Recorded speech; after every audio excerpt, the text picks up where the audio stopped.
ہوا اور یہ سفر ابھی جاری ہے۔ جناب چیئرمین، جس طرح کہ کہا بھی گیا کہ اس وقت جو ہائبرڈ وار ہے وہ برسر پیکار ہے۔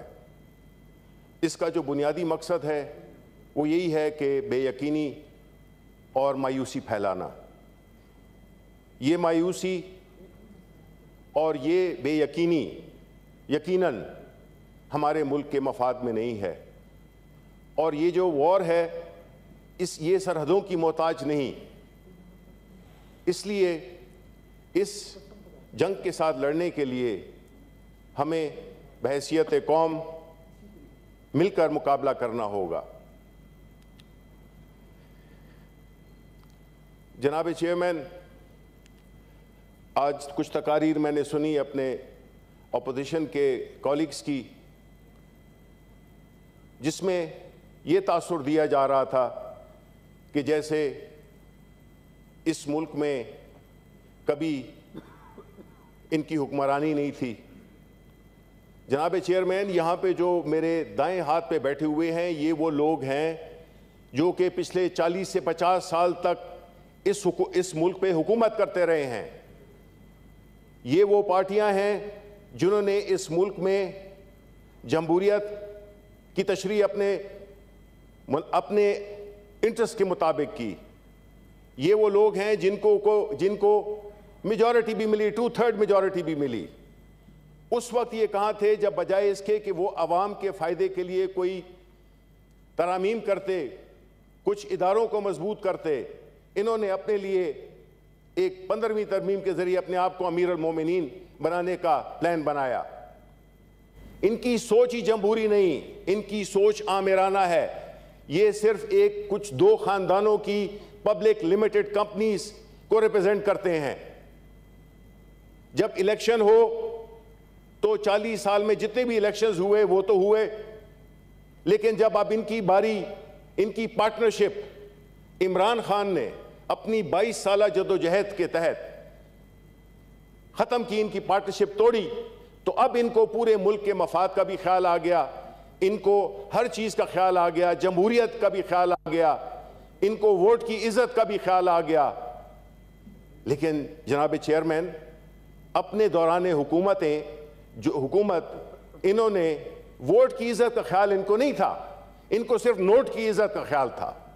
انہوں نے اس ملک میں جس طرح سے سسٹمیٹکلی اداروں کو تباہ کیا، ہر جگہ پہ اپنے اپنے لوگوں کو بٹھایا تاکہ وہ ان کے سہولت کار بن سکیں، آج جو ہے یہ واویلہ کر رہے ہیں کہ ملک کی اکانومی کو کیا ہو گیا ہے۔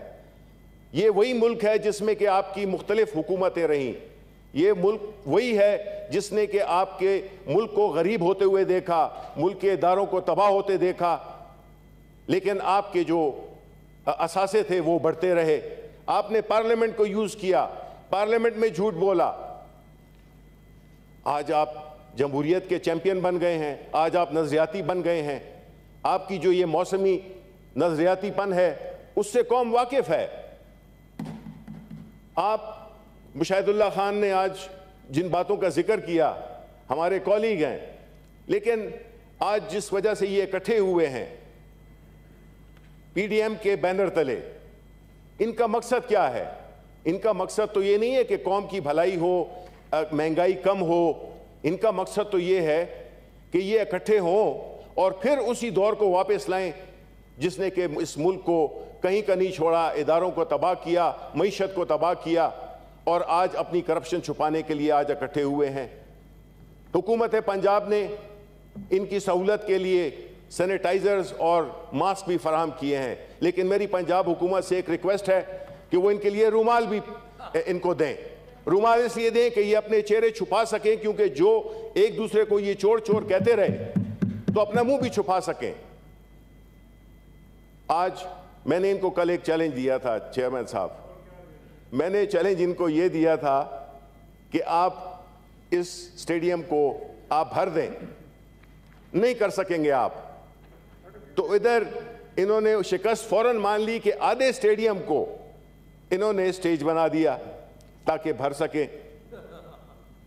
یہ تو وہی ہے، ایک شعر یاد آتا ہے، تو مشاہد اللہ خان آپ کی نظر ایک شعر کرتا ہوں، ایک سیکنڈ بیٹھ جائیں جی پلیز حیدری صاحب تشریف رکھیں. مشاہد اللہ خان آپ کی نظر میں صرف ایک شعر کرتا ہوں.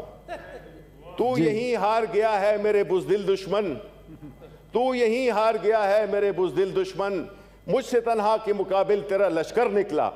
یہ جو آج 9 جماعتوں کے جو اکٹھے ہوئے ہیں، یہ صرف اس ایک عمران خان کے پیچھے لگے ہوئے ہیں جو کہ اپنی 22 سالہ جدوجہد کے ذریعے ایک ایماندار شخص، آج اتفاق کی بات ہے کہ اس ملک میں ایک آنیسٹ پرائم منسٹر کے اگینسٹ جتنے بھی کرپٹ بیٹھے ہوئے ہیں، یہ آج جو ہے تو اس کے خلاف کھڑے ہو گئے ہیں.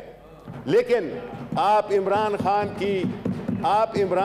کی جو ثابت قدمی ہے اس کو متزلزل نہیں کر سکتے، کیونکہ جس مشن پہ ہم نکلے ہیں، ہم نے اس ملک کو ان چوروں کے چنگل سے نکالنا ہے، ان لوگوں کے چنگل سے نکالنا ہے جنہوں نے اس ملک کی معیشت کو، اداروں کو، اخلاق کو تباہ و برباد کیا. یہ وہ لوگ ہیں سینٹ اجلاس سے سینیٹر شبلی فراز خطاب کر رہے تھے.